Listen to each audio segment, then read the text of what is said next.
तो दोस्तों अब तक आप उपभोक्ता संतुलन के बारे में समझ चुके हैं और हमने मैथमेटिकली तरीके से उपभोक्ता संतुलन किस तरीके से होगा उसके ऊपर ऑलरेडी हमने वीडियो बना रखी है।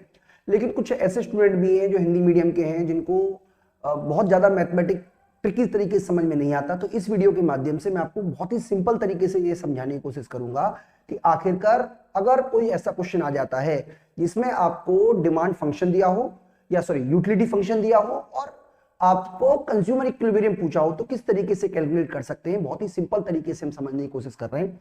देखिए, मैं ये मान के चल रहा हूं कि आपको बहुत ज्यादा मैथमेटिक्स नहीं आती है, तो आपको ये तो पता ही होगा कि उपभोक्ता संतुलन वहां होता है जहां पर MUX अपॉन PX इक्वल होता है MUY अपॉन PY के। इतनी सी बात आपको पता होनी चाहिए, यानी कि ये कंडीशन जो है ये उपभोक्ता संतुलन के लिए बहुत ही आवश्यक कंडीशन है। हम ये भी कह सकते हैं कि MUX अपॉन MUY इक्वल होता है PX अपॉन PY के। तो आप इसी फॉर्मूले को याद रखिएगा। इसी फॉर्मूले के बेस पर हम आपको अगर कोई न्यूमेरिकल क्वेश्चन आता है तो किस तरीके से आपको सॉल्व करना है वो मैं आपको बताऊंगा। बेसिक जो डिफरेंशिएशन है वो तो आपको आना ही चाहिए और उसके लिए हमने अलग से वीडियो बना रखी है। अपनी एप्लीकेशन के माध्यम से आपको वीडियो भी मिल जाएगी जिसमें बेसिक डिफरेंशिएशन किस तरीके से निकालते हैं वो उसके ऊपर जो फॉर्मूले वो दिए हुए हैं। तो यहाँ पे आपको सबसे पहले यूटिलिटी फंक्शन दिया हुआ है, ऐसे दिया हुआ है। यूटिलिटी फंक्शन आपको दिया हुआ है इस टर्म में, इस तरीके से दिया हुआ है x की पावर 3/4 एंड y की पावर 1/4, इस तरीके से आपको दिया हुआ है। चलिए हमने मान लिया। साथ ही साथ आपको जो प्राइस है x की वो गिवन है, प्राइस ऑफ x गिवन है आपकी 6 और प्राइस ऑफ y गिवन है 3। तो किस तरीके से कंज्यूमर इक्विलिब्रियम होगा वो, और इनकम गिवन है कंज्यूमर की 120। तो आपको पता करना है कि कंज्यूमर जिस समय संतुलन की स्थिति में होगा तो वो x वस्तु की कितनी इकाई यूज करेगा और y वस्तु की कितनी इकाइयों का उपभोग करेगा, ये आपको जानने की कोशिश करनी है। तो मैं आपको समझा देता हूं किस तरीके से इसे कैलकुलेट करेंगे। बहुत ही आसानी से हम समझने की कोशिश करते हैं। देखिए, सबसे पहले आपको फॉर्मूला पुट करना है। फॉर्मूला क्या है आपका? MUX upon MUY। सबसे पहले ये वाला निकालना है आपको। तो इसको कैसे निकालते हैं मैं आपको एक बार करके दिखा देता हूं। यानी कि डिफरेंशिएशन आपको निकालना है यूटिलिटी का इन टर्म ऑफ x, उसको डिवाइड कर देना है differentiation of utility in term of y। इस तरीके से आपको यूटिलिटी निकालनी है। तो आपको यूटिलिटी फंक्शन दिया हुआ है x 3/4, तो इसको जब डिफरेंशिएशन करेंगे तो 3/4 आगे आ जाएगा। तो इसको ऐसे लिखेंगे 3/4 x, और x की पावर 1 माइनस हो जाएगी, यानी कि 1 माइनस 3/4। तो यहाँ पे हम 3/4 माइनस 1, तो हम यहाँ पे लिख लेंगे -1/4। ये इसका डिफरेंशिएशन x का, और y जैसा है वैसा लिख देंगे, y इक्वल टू 1/4। ठीक है, तो ये हो गया आपका differentiation of utility in term of x। इसी तरीके से हम क्या करेंगे, y का डिफरेंशिएशन निकाल लेंगे यूटिलिटी के टर्म में। तो क्योंकि हम इसमें x लिख रहे हैं तो x को तो जैसा है वैसा ही लिख देंगे, यानी कि x की पावर 3/4, और y को आगे ले आएंगे क्योंकि जो भी 1/4 की पावर है वो आगे आ जाएगी, और यहां पे हम लिख देंगे y की पावर -3/4, और इसको बराबर कर देंगे क्योंकि आपको पता है इक्विलिब्रियम लेवल पे ये px अपॉन py के बराबर होता है। तो इसको बराबर कर देंगे 6/3 के। इस तरीके से आपको करना है। अब आपका काम है इस इक्वेशन को सॉल्व करना, और जैसे आप इक्वेशन सॉल्व करते हो आपको आपकी क्वांटिटी और प्राइस मिलने के चांसेस बढ़ जाएंगे। तो कैसे सॉल्व करते हैं, देखिए ये तो आपका कट गया, यानी कि इस तरीके से आप कर सकते हो। तो हम इसको लिख सकते हैं, ऊपर चला जाएगा एक तरीके से, यानी का मतलब ये हुआ। तो ये बचेगा आपका 3x की पावर -1, क्योंकि ये 3/4 ऊपर जाएगा तो -1 में कन्वर्ट हो जाएगा, और y की पावर एक तरीके से आप कह सकते हो इसको, ये बचेगा आपका y की पावर ऊपर चला जाएगा तो ये बनेगा केवल 1 इक्वल टू 6/3। इसको हम ऐसे भी लिख सकते हैं कि x, ये नीचे चला जाएगा ना, तो 3x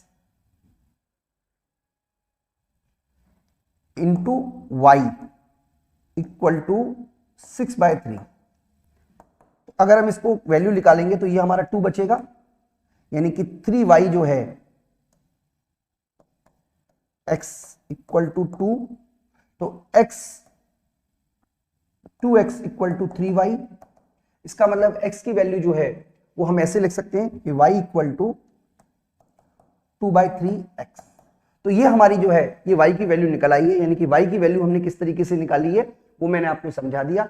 अब हम क्या करेंगे, अपनी इक्वेशन में y की वैल्यू की x की वैल्यू पुट करें, मतलब y की जहां वैल्यू आएगी वहां x की वैल्यू पुट करेंगे। और आपको पता होना चाहिए कि हमारा m का फॉर्मूला होता है m = px qx, मतलब ये तो क्वांटिटी हो गई ना x की, plus price of y and quantity of y, ऐसे लिख सकते हैं। तो जो m की वैल्यू है, m आपको ऑलरेडी गिवन है 120, प्राइस ऑफ x दे रखा है 6, अब x की जगह हम x लिख देते हैं, प्लस प्राइस ऑफ y दिया हुआ है हमें, प्राइस ऑफ y हमारा दे रखा है 3, और जो हमारा y है, मतलब एक तरीके से जो y की वैल्यू है वो 2/3x हो जाएगी, इंटू 2/3x। तो यहां पे हम लिख सकते हैं कि 120 इक्वल टू, अब x की हमारे को जो वैल्यू है वो निकालनी है, तो x की जगह 6x लिख देंगे और ये 2x लिख देंगे, तो ये हमारा 8x आ जाएगा। तो x की वैल्यू आएगी 15x, यानी कि जिस समय कंज्यूमर इक्विलिब्रियम होगा उस समय वो 15x की वैल्यू 15x क्वांटिटी यूज करेगा। इसी तरीके से अगर हम y की क्वांटिटी निकालना चाहें तो हम कैसे निकाल सकते हैं, 15x की जो क्वांटिटी हमें गिवन है वो आप लिख देंगे जो हमारा m की वैल्यू है हम उसमें पुट करते हैं, यानी कि 120, मैं इसे थोड़ा छोटा कर लेता हूं, हाँ यहां पे लिखा देते हैं। तो यहां पे हम m की वैल्यू जो है 120 है वो 120 लिख देंगे, प्राइस ऑफ x 6 है, क्वांटिटी ऑफ x 15 आ चुका है, प्राइस ऑफ y 3 है, क्वांटिटी ऑफ y हमें निकालनी है, y की क्वांटिटी, यानी कि आप लिख सकते हो कि 120 इक्वल टू 90 प्लस 3y, तो इस तरफ चला जाएगा तो ये बचेगा 30, और 3 से डिवाइड करेंगे तो y की जो क्वांटिटी आ जाएगी इट विल बी 10, यानी कि कंज्यूमर इक्विलिब्रियम कंडीशन पर कंज्यूमर x की 15 क्वांटिटी और y की 15 क्वांटिटी बाय करेगा। इस तरीके के न्यूमेरिकल क्वेश्चन अगर आपको आते हैं तो इस तरीके के सवाल आपको आंसर में लिखना होगा। एक और न्यूमेरिकल हम आपको करा देते हैं जिसमें हमें यूटिलिटी फंक्शन इस तरीके से दिया हुआ है, यूटिलिटी फंक्शन हमें दिया हुआ है x एंड y, तो टेक्निकली दोनों के ऊपर 1 की पावर होगी, सॉरी इस तरीके से दिया हुआ है, गलत बोला, इस तरीके से दिया हुआ है, मतलब यूटिलिटी फंक्शन दिया हुआ है रूट में x और y, तो इसका मतलब है कि x की पावर हमारे को इस तरीके से दिया हुआ है, तो इसका मतलब ये हुआ कि x की पावर होगी -1/2 और y की पावर भी होगी -1/2, इसका ये मतलब होता है। प्राइस ऑफ x हमें दिया हुआ है 5, प्राइस ऑफ y दिया हुआ है हमें 2 और मनी इनकम दी हुई है हमें 500। तो हमें ये पता करना है कि जिस समय कंज्यूमर इक्विलिब्रियम होगा उस समय कंज्यूमर कितनी इकाई x की और कितनी क्वांटिटी y की यूज करेगा। हम ऑलरेडी आपको समझा चुके हैं, मैं आपको दोबारा समझा रहा हूं बिना किसी इश्यू के, आप किस तरीके से कर सकते हो। तो हिंदी मीडियम में आपको बताएं तो कंज्यूमर इक्विलिब्रियम तब होता है जब आपका MUX यानी कि सीमांत उपयोगिता प्राइस ऑफ x के बराबर होती है और MUY प्राइस ऑफ y के बराबर होता है। तो हम इसको ऐसे भी लिख सकते हो कि MUX upon MUY equal to होगा PX अपॉन PY के। MUX का मतलब क्या है, differentiation of utility in term of x, और MUY का क्या मतलब है, differentiation of utility in term of y। तो सबसे पहले क्या करते हैं, हम डिफरेंशिएशन निकाल लेते हैं। तो x के टर्म में निकालेंगे, x की पावर 1/2 तो 1/2 आगे आ जाएगा और x की पावर बचेगी -1/2 और y जो है जैसा है वैसा उतार देंगे अपॉन में, क्योंकि यहां पे हमें y के टर्म में निकालना है तो y जो है 1/2 आगे आ जाएगा, x जैसा है वैसा लिख देंगे और y की जगह लिख देंगे -1/2, y की पावर हो जाएगी -1/2 और ये किसके बराबर होगा, px अपॉन py। तो यहाँ पे प्राइस ऑफ x 5 दे रखी है, क्वांटिटी ऑफ x 2 दे रखी है। अब इसको सॉल्व करेंगे तो ये ऊपर चला जाएगा और ये कट जाएगा।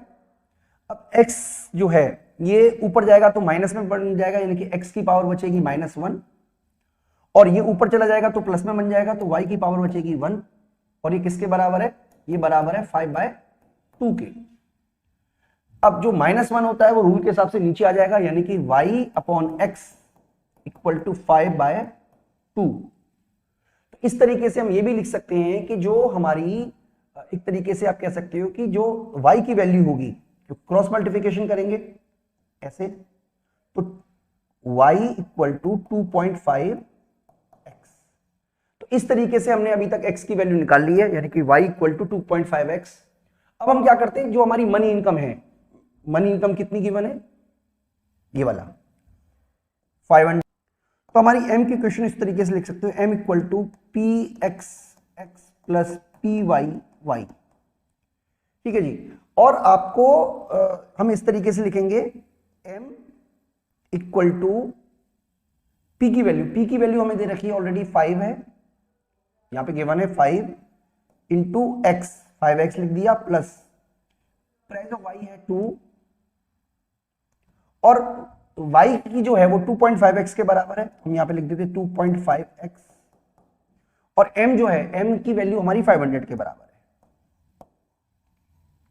तो इसका मतलब ये हुआ कि 500 इक्वल टू 10x, टोटल मिलाकर 10x हो जाएगा, तो x जो होगा वो 50 के बराबर हो जाएगा। इसका मतलब कंज्यूमर x की 50 यूनिट यूज करेगा। y की बात करें तो इसी वाली वैल्यू में हम क्या करते हैं, 500 इक्वल टू 5x 5, अब x की वैल्यू तो हमें ऑलरेडी पता चल चुकी है तो 50 लिख देते हैं, प्लस प्राइस ऑफ y, तो इसमें से 250 बचेगा और 2 से डिवाइड करोगे तो y की वैल्यू 125 आ जाएगी। तो इस तरीके से दोस्तों आप अपने न्यूमेरिकल बहुत आसानी से सॉल्व कर सकते हो, यानी कि इसके लिए आपको कोई बहुत ज्यादा मैथमेटिक्स की जरूरत नहीं है, बस आपको सिंपल डेरिवेशन के कुछ बेसिक रूल्स हैं वो आपको पता होना चाहिए, और आप मैथमेटिकल इस तरीके के जो सवाल आते हैं वो आप आसानी से कर पाओगे, ऐसा मैं यकीन के साथ कह सकता हूं। इस वीडियो में इतना ही, थैंक यू।